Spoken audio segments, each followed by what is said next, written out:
Et bienvenue à ceux qui visitent pour la première fois.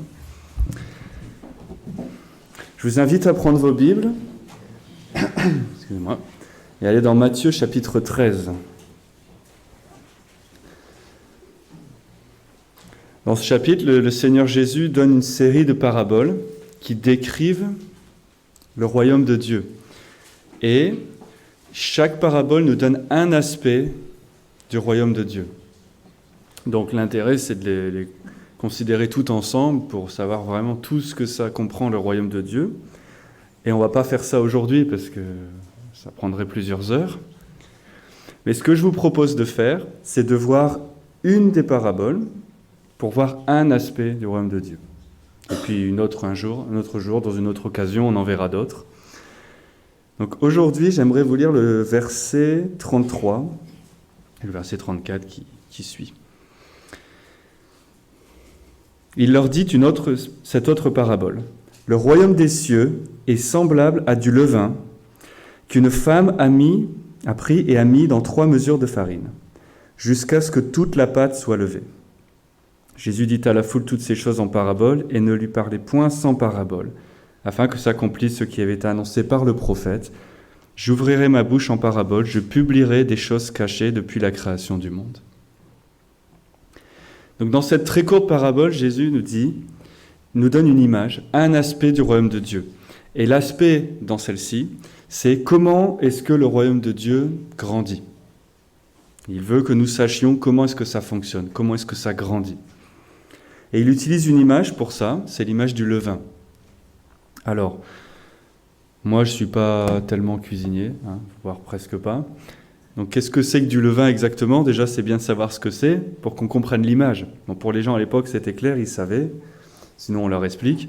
Le levain, c'est un peu comme la levure, c'est un organisme microscopique, donc on ne peut pas le voir. Il est tout petit.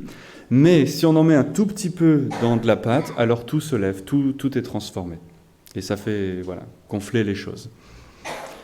Qu'est-ce que ça représente ? Ça représente que le royaume de Dieu va se développer de la même manière, c'est-à-dire qu'avec un tout petit peu de quelque chose, ça va faire un grand changement et ça va affecter l'entièreté de la chose dans laquelle il est mis. La parole de Dieu va se propager et faire de grands changements, personnellement et aussi collectivement. C'est ça que ça représente ici. Et on le voit dans la parole, dans les livres des Actes, dans les épîtres, et puis dans l'histoire aussi de l'Église, que l'Église a commencé le jour de la Pentecôte, n'est-ce pas, quand l'Esprit est venu dans chaque croyant. Il y avait là une petite centaine de disciples. Très peu de temps après que Pierre ait prêché, le même jour, il y en avait 3000 de plus. Et ensuite, on a commencé à voir des communautés grandir Jérusalem, dans la Judée, et puis dans la Grèce, dans tout l'Empire romain. Et aujourd'hui, il y a des églises dans le monde entier, presque dans le monde entier. Et la parole nous dit que, Apocalypse chapitre 7, qu'à la fin des temps, quand nous serons tous dans les cieux avec Christ, il y aura une vaste multitude de croyants sauvés par Christ que personne ne peut compter tellement il y en a. Et c'est comme ça que le royaume grandit. Et comment est-ce qu'ils grandissent ? Parce qu'ils entendent la parole de Dieu, que Dieu les sauve et qu'ils rejoignent son Église. Et donc c'est comme ça que le royaume va grandir. Et l'image du levain est très pertinente. C'est comme ça qu'on a quelque chose de beau avec quelque chose de tout petit au départ. Si vous voulez un joli gâteau, quelque chose de bien gonflé, de bien beau, une belle tarte avec des fruits et tout ça, il faut mettre cet ingrédient-là, sans quoi ça ne fonctionnera pas.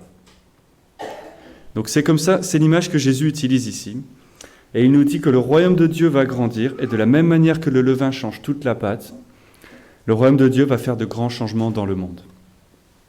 Et ça, c'est difficile à nier, même si on ne croit pas, que si on regarde les sociétés, et spécialement nos sociétés occidentales, mais pas que, depuis que l'Église existe, il y a eu énormément de choses qui ont changé pour tout le monde, qui sont toujours là aujourd'hui. Rien que le calendrier, par exemple. Le calendrier, on l'a complètement même redémarré avant Christ, après Christ. Aujourd'hui, les gens ne veulent plus le dire comme ça, ils disent notre ère, et avant notre ère, après notre ère, quelque chose comme ça. Pour éviter de dire que c'est à cause de Christ, mais ça ne change pas la date, et c'est à cause de lui que c'était changé. Et il y a beaucoup d'autres choses comme ça. c'est pas moi.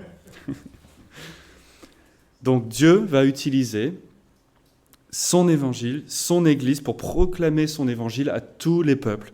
Et ça va créer un changement. Et tout homme de tout peuple sera changé de la même manière, avec la même parole qui est propagée, avec le même levain qui va être mis dedans. Et ça va entrer dans toutes les cultures. Et pour ça, il n'y a pas besoin de grand-chose, tout comme il nous faut un tout petit peu de levure pour le faire. Dieu utilise parfois une personne, et ça va changer tout un pays.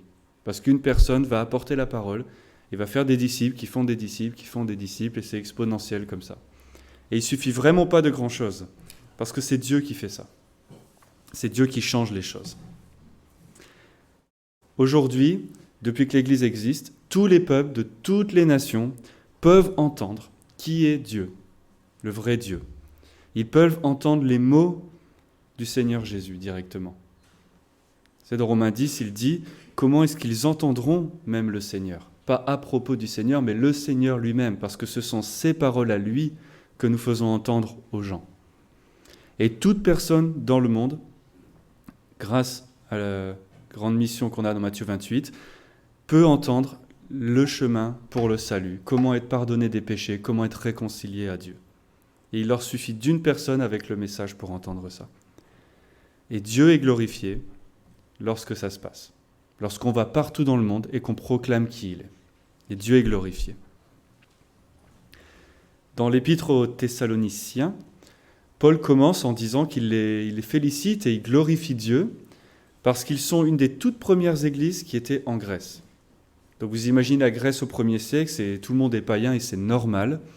Et il y a une église qui commence à apparaître dans une petite ville du nord de la Grèce.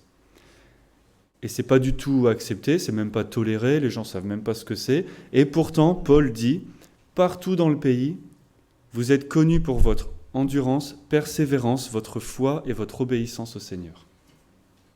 C'est-à-dire qu'une seule petite église dans une petite ville du Nord et tout le pays a entendu parler d'eux et dans de bonnes choses.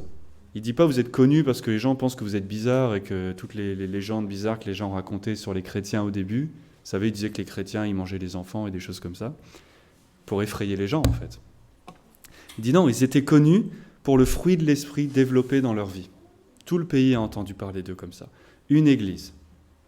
Et ça a apporté un témoignage dans tout un pays. Et Dieu est glorifié par ça. Mais le royaume de Dieu, il influence aussi les sociétés, comme on a un peu dit avant. Par exemple, dans beaucoup de sociétés dans le monde, quand des droits civiques sont vraiment développés pour le respect des personnes, l'Église était toujours impliquée là-dedans, beaucoup. La fin de l'esclavage, par exemple, sont les chrétiens qui ont beaucoup œuvré pour ça. Il y a un film qui s'appelle Amazing Grace qui raconte ça, si vous voulez regarder, c'est bien fait. Comment les gens en Angleterre, à cause de leur foi chrétienne, ont voulu vraiment agir dans ce sens pour le respect, le bien des personnes. La création des hôpitaux, des universités, c'est l'Église qui a fait ça pendant le Moyen-Âge aussi. Le développement de l'art, de l'éducation, les chrétiens étaient beaucoup impliqués dans ça aussi. Donc ça a fait des changements qu'aujourd'hui personne ne peut nier, et on peut utiliser ça pour parler aux gens en leur disant, tu sais, toutes ces choses que tu apprécies, mais c'est grâce aux gens qui ont reçu l'Évangile que tu as ces choses-là aussi. Et ça peut les aider à cheminer vers l'Évangile aussi. La plupart des lois qu'on a aujourd'hui, dans la plupart des pays, sont inspirées du décalogue, des 10 commandements que Dieu a donnés. Une fois, j'ai parlé à un jeune espagnol, il me semble, qui était un peu fâché contre Dieu. Il m'a dit, moi, j'ai pas besoin de Dieu pour savoir ce qui est bien et ce qui est mal. Je lui ai dit, comment tu le sais? Il m'a dit, mes parents me l'ont dit. Je lui ai dit, qui a dit à tes parents? Puis on en est arrivé, la loi nous le dit. Je lui ai dit, d'où vient la loi? Qui a dit aux hommes, c'est pas bien de tuer, c'est pas bien de voler? Dieu a dit. Sans Dieu, il y avait la méchanceté sur toute la terre. Donc il faut reconnaître ça, que l'influence du royaume allait même au-delà de l'Église. Elle influence les sociétés. Elle influence toutes les nations, tout le monde. Au début, Dieu avait choisi une nation, Israël, il les a choisis, il les a fait, il a pris un païen, il en a fait une nation, il leur a donné sa loi, et ils étaient censés représenter Dieu, briller dans les ténèbres. C'était la mission d'Israël. On a bien vu dans l'Ancien Testament que ça n'a pas forcément réussi autant qu'ils auraient dû, parce qu'ils se sont conformés au monde, qu'ils ont pris les idoles. Mais Dieu envoie son Fils, il donne son esprit à son Église, et maintenant il nous envoie dans tous les peuples, dans toutes les nations, faire briller sa lumière. Et dans chaque peuple, dans chaque nation, Dieu place ses enfants, place des chrétiens, pour que les gens voient quelque chose de différent. Et les chrétiens, implémentés dans toutes les nations, dans tous les endroits, rendent la vie quotidienne différente. Et toute personne, en regardant ça, en nous regardant nous, est censée voir d'autres valeurs, d'autres concepts, quelque chose d'intriguant, quelque chose qui vient de Dieu, et que ça attire les hommes à Dieu. Et c'est ça qui est vraiment intéressant de voir aussi dans cette extension du royaume de Dieu, qu'il y a des gens de toute ethnie, de tout style, de toute couleur, de tout milieu social, de tout type de travail, peu importe ce qu'on fait, de toute démographie, des hommes, des femmes, des vieux, des jeunes, tout le monde, mais qui proclament le même royaume, qui sont soumis au même roi, qui font le même type d'œuvre, qui proclament les mêmes choses, partout dans le monde. Des gens qui sont transformés à la même image de Christ, même en gardant leurs différences physiques et culturelles, mais qui sont soumis à Jésus, dans le monde entier. Et ça continue de grandir. Et ça ne s'arrêtera pas, puisque le prophète Habakkuk nous dit que toute la terre, un jour, sera remplie de la connaissance de la gloire de Dieu, comme les eaux recouvrent la terre. Donc ça, c'est encourageant pour nous, que ça, c'est parti vraiment de rien, ça continue de grandir, et même si on a l'impression parfois qu'on est très peu, et c'est vrai, ça va continuer de grandir, et il arrivera un moment où la terre sera remplie de gens qui connaissent Dieu, quand le Seigneur reviendra. Et c'est vrai que ce n'est pas toujours évident, parce que quand on regarde des chiffres, il y a des sites internet qui permettent ça. Des chrétiens évangéliques, même chez nous, c'est 1-2%, très peu. J'étais en Italie la semaine dernière, c'est encore pire là-bas. Chrétien évangélique, il est obligé d'aller au bureau du ministère de l'Intérieur, là où on s'occupe des terroristes, pour acheter un bâtiment. Donc c'est pour vous dire comment c'est considéré. Mais bon, c'est un autre contexte, hein. Et c'est pas toujours évident de le voir. Mais de la même manière que le levain fonctionne, quand vous mettez la levure dans votre gâteau, vous le mettez dans le four et vous ne le voyez pas forcément agir. Mais on sait, on a l'assurance, quand le four va sonner et qu'on va aller l'ouvrir, on va sortir un beau gâteau bien levé, bien joli, qui donne faim, qui sent bon. On sait ça. Mais entre-temps, on ne le voit pas faire. Mais on a cette assurance. Mais là, c'est pareil. On ne voit pas forcément le royaume grandir tout le temps. On voit beaucoup de ténèbres encore. Et Jésus a dit, les choses vont être de pire en pire. Donc de ne pas se fier aux apparences, mais de faire confiance à ce que Jésus dit. Il est en train de construire son Église, tout son peuple sera rassemblé, et il va régner sur toute la terre. Et on attend ça. Et la foi, c'est ça. On ne le voit pas, mais on sait qu'on va l'avoir. Lorsque Jésus va revenir, et qu'il va installer son règne sur la terre, ce sera complet. Tout genou va fléchir, même si ça ne leur fait pas plaisir. Toutes les langues vont confesser qu'il est Dieu, qu'il est Seigneur, qu'il soit soumis ou pas. Et tout son peuple sera sauvé et régnera avec lui. Et ça, c'est la promesse de la parole. Quand un nouveau roi vient dans un pays, tout change. Parce qu'il y a un nouveau roi, il y a un nouveau règne, il fait ce qu'il veut, il change les choses, et personne ne s'oppose à ça. Okay. C'est pour ça que Dieu nous parle de royaume, toujours. C'est la théocratie. Okay. Il n'y a pas de démocratie dans le royaume de Dieu. Dieu ne demande pas aux gens, est-ce que vous êtes d'accord avec ça, on va voter. Okay. Dieu dit, je suis Seigneur, je suis Dieu, et c'est comme ça que ça se passe. Voilà. Et il n'y a pas le choix. Donc, Jésus qui est roi, ça change tout, même si ça ne se voit pas tout de suite, ce sera visible un jour. Et nous, on est prêts pour ça. Et on appelle les gens à se préparer pour ça. Parce que le jour où Jésus revient, ce sera trop tard. C'est avant qu'il faut se préparer. Et c'est pour ça qu'on appelle tous les hommes et les femmes à se préparer. Dire, Jésus est Seigneur, Jésus va revenir, est-ce que tu es prêt pour son retour ?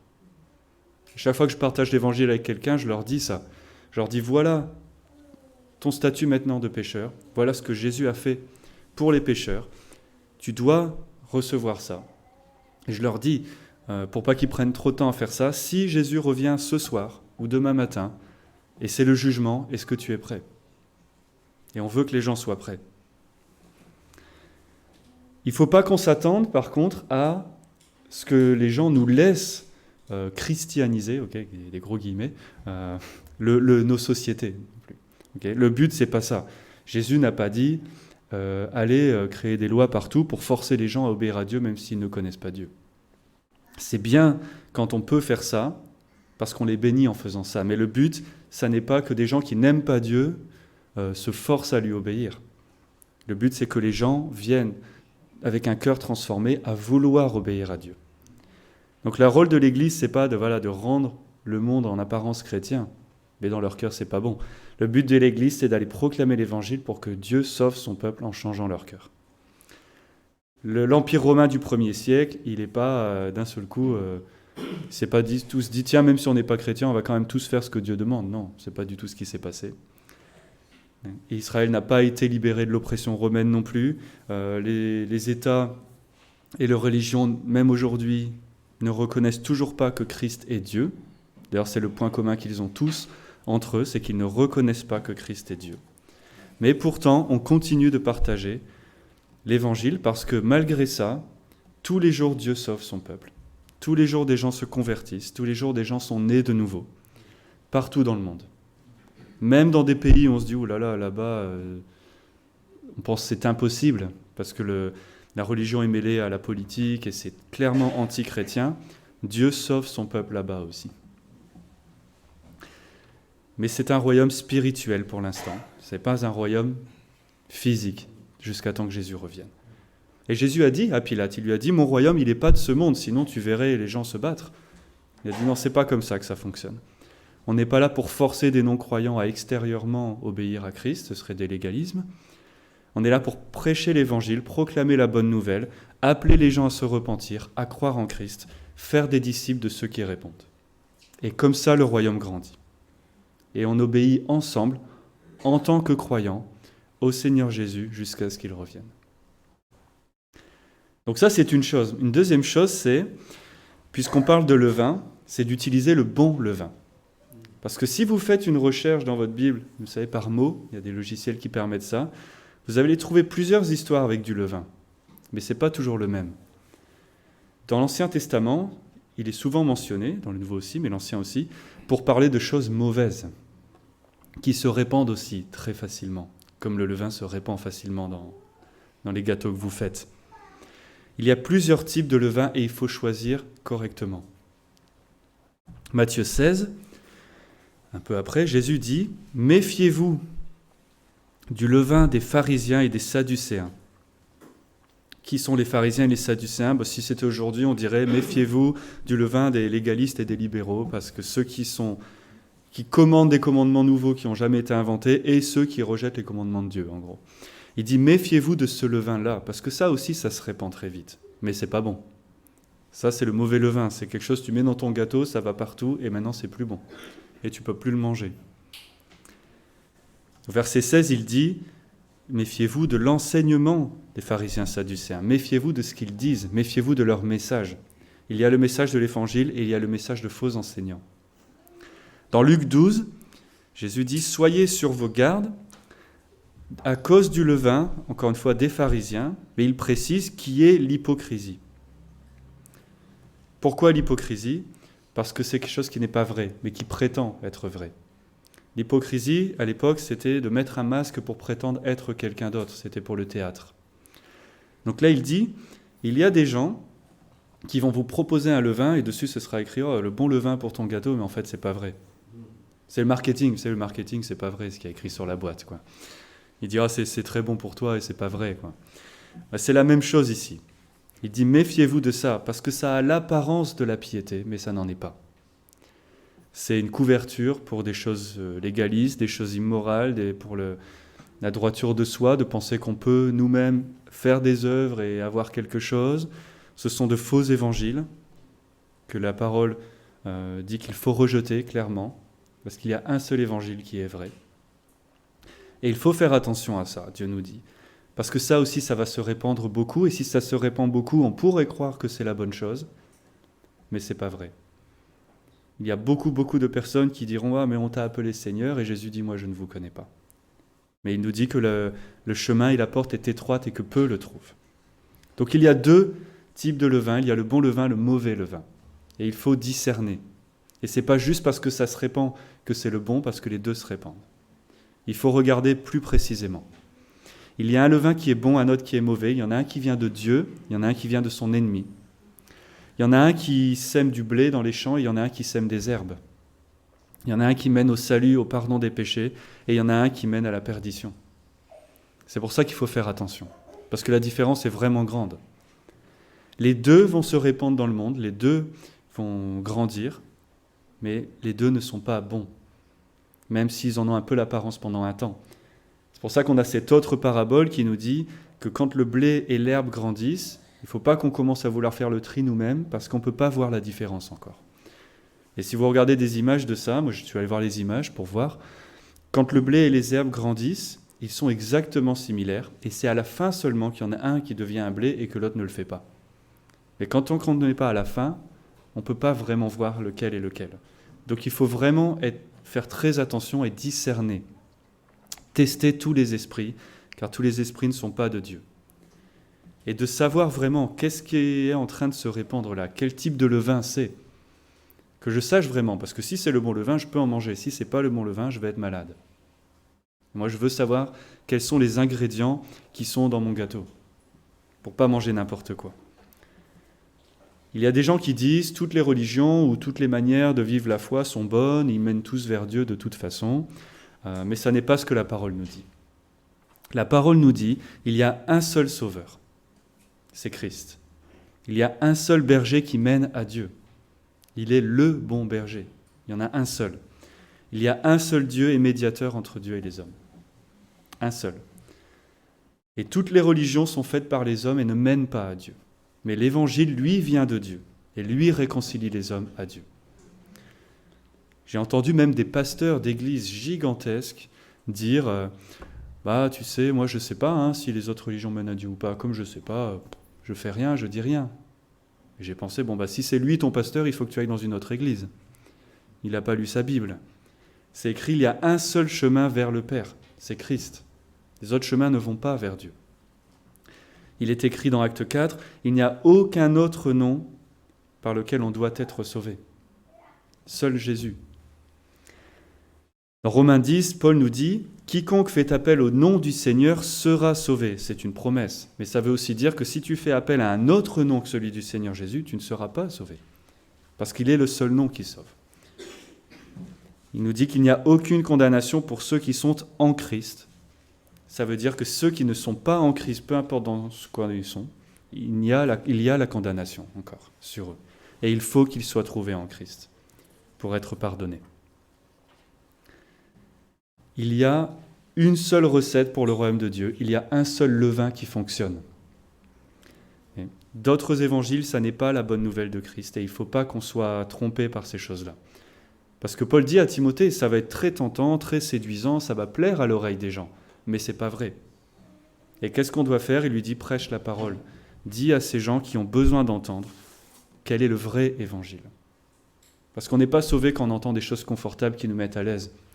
On est sauvé quand le vrai évangile vient nous confronter dans notre péché et nous mener à la repentance et à croire. Et c'est très différent. On n'est sauvé que par Christ, par personne d'autre. Il y a une seule fondation, la parole. Il n'y en a pas d'autre. Il y a eu un seul sacrifice pour les péchés à la croix. Il n'y en a pas d'autre qui va venir. Et nous, on ne peut rien faire. On est justifié, sanctifié seulement par Christ et sa parole. Et ça, c'est important. C'est pour ça qu'il nous faut choisir le bon levain pour notre vie, pour notre Église, pour le partager avec les gens. Donc avec toutes ces images de levain, qu'est-ce qu'on fait ? Qu'est-ce que c'est le royaume de Dieu alors ? Où est le royaume de Dieu ? Souvent, quand on parle d'un royaume, comme Pilate demandait, il a dit à Christ, tu es le roi, voilà. Mais on pourrait dire, où est ton royaume ? Mais le royaume de Christ n'est pas encore physique. Okay ? Il est spirituel. Un royaume, ce n'est pas juste un territoire. Si vous possédez un terrain, vous n'êtes pas un roi. Vous êtes un propriétaire. Ce n'est pas pareil. Un roi, ça implique qu'il a des sujets. Et le royaume de Dieu se répand parce que ses sujets grandissent. Il y a de plus en plus de sujets dans son royaume. Dans Luc 17, Jésus a dit « Le royaume de Dieu n'est pas une chose qui vient avec des signes qui seront observés. » Donc autrement dit, ça ne vient pas physiquement, Et tu pourras dire, je vois, oui, voilà l'institution, voilà le lieu. Il dit, personne ne dira, regardez par ici ou regardez par là. Il dit, car voici, le royaume de Dieu est parmi vous. Il s'adresse aux croyants, il lui dit, parmi vous les croyants, c'est ça le royaume de Dieu. Quand vous voyez une assemblée de croyants, vous voyez là le royaume de Dieu. Parce que le royaume de Dieu, ce sont les sujets de Christ. Ce sont son peuple, ceux qui sont rachetés, ceux qui sont sauvés, pardonnés, ceux qui sont aimés de Dieu. J'aime beaucoup quand Paul, par exemple, s'adresse aux églises et qu'il les appelle les bien-aimés de Dieu. J'aime beaucoup ça. Parce qu'il dit, vous êtes le royaume de Dieu parce que Dieu vous aime et qu'il vous a inclus dans son royaume. Pierre dit que le royaume de Dieu, c'est l'Église, c'est une famille choisie, un sacerdoce royal, une nation sainte, donc mise à part pour Dieu, un peuple pour sa propre possession. Qu'est-ce que ça veut dire ? C'est-à-dire que ce sont des gens qui sont dans les ténèbres comme tout le monde, que Dieu a attirés dans sa lumière, qu'il a appelés, transformés, équipés, habilités pour aller proclamer sa bonne nouvelle, pour aller proclamer son excellence aux gens qui ne le connaissent pas encore. C'est ça que fait un prêtre, hein. Le métier d'un prêtre, c'est ça. C'est de connaître Dieu et de le faire connaître. Et la parole dit que nous sommes tous prêtres en ce sens, tous les croyants. C'était un grand point à la Réforme aussi, de dire tous les croyants sont prêtres et pas seulement une petite partie, parce que tous les croyants sont appelés à connaître Dieu et à le faire connaître, à aider les gens à connaître Dieu. Nous sommes tous appelés à faire ça. Et quand on voit un royaume de prêtres comme ça, on voit le royaume de Dieu. C'est comme ça qu'il se répand, c'est comme ça qu'il se représente. Et avec tout le fruit que ça porte. Donc l'Église se répand sur toute la terre, partout, et appelle tout type de personnes à se repentir et à croire. Parfois on est tenté de penser, ah ouais non mais ce type de personnes, ils sont beaucoup trop loin, il ne va même pas écouter. Oui mais tu dois lui dire quand même, parce que Dieu sauve des gens de toutes les nations. Il n'y a aucun peuple, aucune nation qui est laissée à côté. L'Église, donc le royaume de Dieu, va influencer toutes les cultures en mettant devant les gens comment Dieu aime ses ennemis, comment Dieu pardonne ses ennemis, comment il est mort pour nous alors qu'on était encore des pécheurs. Et il faut que les gens sachent ça, il faut que les gens le voient, et c'est l'Église qui a la mission de le montrer. L'Église sont la parole nous dit, des exilés, nous sommes des voyageurs, c'est-à-dire qu'on n'est pas chez nous, mais on est en train d'y aller, et alors qu'on y va, on sème sur le chemin, on partage, on témoigne, pour que d'autres nous rejoignent et viennent avec nous. Et nous avons cette assurance que Jésus construit son Église, que rien ne peut l'empêcher de le faire, qu'il va terminer son projet de construction, qu'il dit que même les portes de la mort ne peuvent rien faire contre, c'est-à-dire que même tu tues des chrétiens, l'Église continue de grandir. Rien ne va l'empêcher. D'ailleurs, un chrétien a été sauvé par Dieu. Si tu le tues, qu'est-ce qui se passe ? Tu l'envoies plus vite chez Dieu. Mais tu ne vas pas changer son statut. Il est sauvé par Dieu, il est sauvé par Dieu pour toujours. Ça ne change rien. Et l'Église va se répandre. Dieu a beaucoup d'ennemis qui s'opposent à lui. Et puisque Jésus n'est plus sur la terre, ils ne peuvent plus s'attaquer à lui. Et Paul dit qu'il reçoit ce que les gens voudraient faire à Christ. Il dit ce qui manque à Christ. C'est-à-dire que les gens vont s'opposer à l'Église, ils vont attaquer l'Église. Mais l'Église est en Christ, qui est Dieu tout-puissant. Et personne ne peut rien faire contre l'expansion du royaume de Dieu. Ce n'est pas possible. Donc ça, c'est pour notre encouragement vraiment. Parce que nous avons cette mission, et c'est difficile parce que ce n'est pas visible, mais nous avons ces promesses, et on doit baser ce qu'on fait sur les promesses de Dieu. Nous servons un roi qui a été rejeté et même crucifié. L'Église est persécutée, il y a des martyrs partout, des églises sont attaquées, détruites de l'extérieur, attaquées, détruites de l'intérieur avec de faux enseignements, des compromis et tout ça. Les gens passent des lois contre tout ce qui est la sainteté, obéissance à Dieu, même des lois contre l'évangélisation. J'ai vu ça récemment, que certains États sont en train de réfléchir à mettre des lois que si tu partages l'évangile, tu vas dans la prison directe parce qu'ils ne veulent pas l'entendre. Mais pourtant, malgré tout ça, c'est Dieu qui sauve son peuple en leur changeant le cœur. Et que peu importe les lois qu'il y a ou peu importe ce que les gens font à son Église, les gens sont sauvés. Et Jésus sauve son peuple. Et nous, qu'est-ce qu'on doit faire ? Simplement, rester fidèles à Dieu, Comme Jérémie 29 a dit aux exilés juifs à l'époque, il leur a dit, vous soumettez le gouvernement là, vous restez fidèles à Dieu, vous enseignez vos familles à craindre le Seigneur, vous ayez une bonne réputation avec l'extérieur, bénissez les gens autour de vous, participez dans les choses, faites du bien aux gens, ne vous isolez pas. Et dans tout ce que vous faites, dans tout ce que vous dites, proclamez, brillez, appelez toute personne. Et si on est juste fidèle à faire ça, ce qui est juste notre mission, Dieu est fidèle pour sauver son peuple. Donc on obéit le grand mandat, on va partout, on proclame partout, on rassemble partout, on enseigne partout et on attend le retour du Seigneur. Et j'aimerais finir juste en attirant votre attention sur un détail pour notre motivation, parce que parfois on se dit, voilà, mais c'est tellement difficile, qu'est-ce que moi je peux faire ? Par exemple, je suis le seul chrétien dans ma famille et j'ai une grosse famille d'athées, qu'est-ce que je peux faire ? Et on se sent impuissant. Mais regardez le personnage de cette parabole. Okay ? Jésus nous dit quoi ? Une femme, et c'est tout. Il ne dit pas, c'est semblable à une pâte qui est levée parce qu'un cuisinier incroyable a fait quelque chose. Okay ? Il ne dit pas, le royaume s'étend parce qu'un grand guerrier va combattre et étendre le royaume. Non, il dit, c'est juste une femme. Donc une femme toute simple, elle a sûrement plein de qualités, mais on ne les connaît pas, parce que le but, c'est juste de dire, une simple personne, avec rien de particulier, utilise le levain que Dieu donne et le met là où il doit être, et toute la pâte va lever. Donc ça ne dépend pas de la personne. Ça dépend du levain, ça dépend de l'évangile, ça dépend de Dieu. N'importe qui partage l'évangile là où il est, Dieu va faire quelque chose. Et ça ne dépend pas de nous. On n'a pas besoin d'être super intelligent, heureusement, parce que Dieu dit qu'il sauve les choses basses du monde, déjà. On n'a pas besoin d'être un influenceur, aujourd'hui c'est la mode, tout le monde doit être un influenceur. Non, tu n'as pas besoin, voilà, parce que ça ne dépend pas de toi. On n'a pas besoin d'être forcément populaire, on n'a pas besoin d'être très fort, on a juste besoin de fidèlement partager la parole de Dieu. Et c'est tout. Et Dieu est glorifié, parce que quand tous les gens sont sauvés et son royaume grandit, on voit clairement que ce n'était pas nous.